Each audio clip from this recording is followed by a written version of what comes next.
ध्यान से सुनिए, आपका दिमाग खराब नहीं हुआ है, लेकिन वह गलत न्यूरोलॉजिकल स्टेज में काम कर रहा है।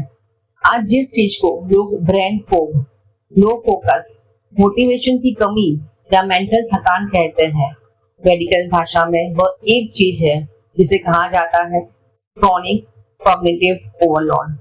इसका मतलब है दिमाग को जितना इनपुट मिल रहा है वह उसे प्रोसेस करने, स्टोर करने और रिकवर करने की क्षमता से ज्यादा है। दिमाग कोई मसल नहीं है कि जितना ज्यादा इस्तेमाल करेंगे उतना मजबूत होगा। दिमाग एक न्यूरल नेटवर्क है और हर नेटवर्क की एक लिमिट होती है। जब यह लिमिट बार बार क्रॉस होती है तो दिमाग खुद को बचाने के लिए स्लो मोड में चला जाता है। यही स्लो मोड आपको यह महसूस कराता है कि ध्यान नहीं टिकता, याददाश्त कमजोर हो रही है, भावनाएं कंट्रोल से बाहर है, हर छोटी चीज भारी लगती है। यह आलस नहीं है, यह न्यूरोलॉजिकल असंतुलन है। अब समझिए दिमाग के तीन मुख्य सिस्टम। पहला थ्रेट सिस्टम, दूसरा फोकस एंड लर्निंग सिस्टम और तीसरा रिस्टोरेशन सिस्टम। एक स्वस्थ दिमाग है। ये तीनों सिस्टम बारी बारी से एक्टिव होते हैं, लेकिन आज ज्यादातर लोगों का दिमाग दिन के 16-18 घंटे थ्रेट सिस्टम में फंसा हुआ है। थ्रेट सिस्टम का काम है खतरे को पहचानना, तेज प्रतिक्रिया देना और शरीर को अलर्ट रखना। समस्या यह है कि दिमाग को असली खतरे और डिजिटल, भावनात्मक या सामाजिक खतरे में अब कोई फर्क नहीं दिखता। नोटिफिकेशन, अनिश्चित भविष्य, कंपैरिजन, लगातार बदलती जानकारी, 24 घंटे के न्यूज। रिबूट कोई एक दिन का इवेंट नहीं है, यह एक न्यूरोलॉजिकल प्रोसेस है। पहला मेडिकल स्टेप, स्टिमुलस रिडक्शन। आपका दिमाग हर सेकंड इनपुट ले रहा है। स्क्रीन, कहीं से कोई आवाज, टेक्स्ट, वीडियो और सबसे खतरनाक बैकग्राउंड में चलती चिंता। रिबूट तब शुरू होता है जब इनपुट की मात्रा नहीं, उसकी स्पीड कम की जाती है, उसकी गति कम कर दी जाती है। हर बार जब आप बिना जरूरत फोन चेक करते हैं, आप दिमाग को यह सिग्नल देते हैं कि कुछ जरूरी छूट सकता है। यह फोमो थ्रेट सिस्टम को और मजबूत करता है। दिमाग को शांत करने के लिए उसे यह अनुभव चाहिए कि कुछ भी मिस नहीं हुआ। दूसरा मेडिकल स्टेप है स्लीप आर्किटेक्चर को ठीक करना। नींद दिमाग का ऑफ स्विच नहीं है, नींद दिमाग का मेंटेनेंस मोड है।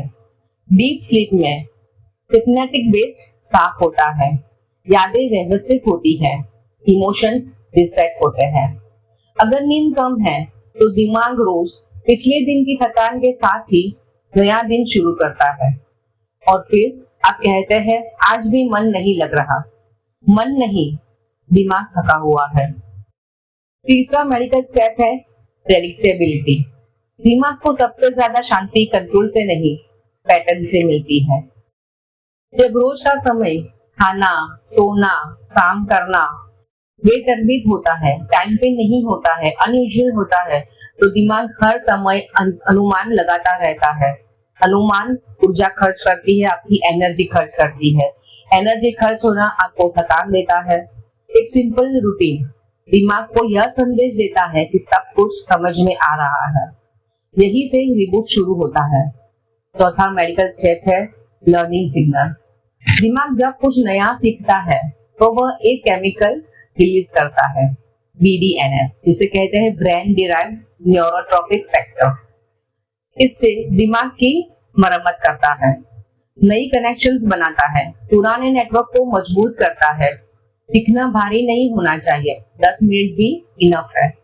सीखना दिमाग को बताता है मैं आगे बढ़ रहा हूँ, और दिमाग तभी ठीक होता है जब उसे आगे बढ़ने का एहसास होता है। पांचवा मेडिकल स्टेप है साइलेंस एक्सपोजर।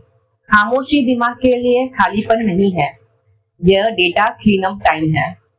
जब कोई इनपुट नहीं होता तो दिमाग खुद तय करता है क्या रखना है और क्या छोड़ना है।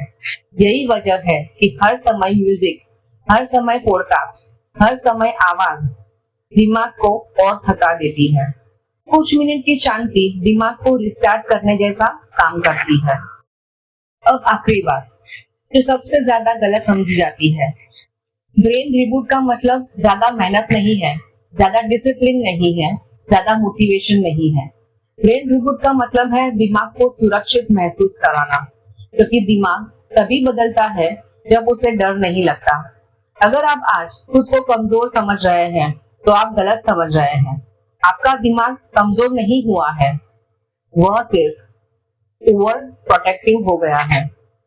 और जब उसे सही संकेत मिलते हैं तो वही दिमाग जो आज ओवर प्रोटेक्टिव है दोबारा तेज बनता है, गहरा सोचता है और स्थिर महसूस करता है। यह कोई चमत्कार नहीं है, यह न्यूरोसाइंस है। और ये प्रक्रिया, ये प्रोसेस आज से ही शुरू हो सकता है।